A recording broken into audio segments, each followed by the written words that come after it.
خدا نے عورت اور مرد کو ہمیشہ کے رفاقت کے لیے پیدا کیا تھا، لیکن انہوں نے خدا کے حکم کی نافرمانی کی اور وہ رفاقت کھو بیٹھے۔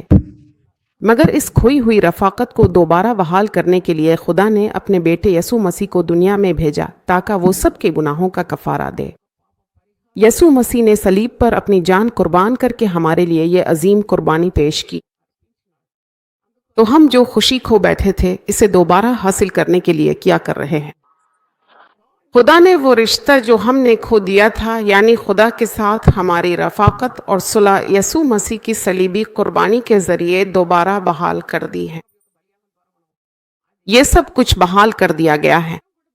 آج بھی خدا کی یہی خواہش ہے کہ اس کے بچے اس کے حضور دعا کریں، اس کے حضور بات کریں، اس کے حضور خدا کے کلام کی تلاوت کریں، گیت گائیں، خدا کی عبادت کریں اور اس کے ساتھ وقت گزاریں۔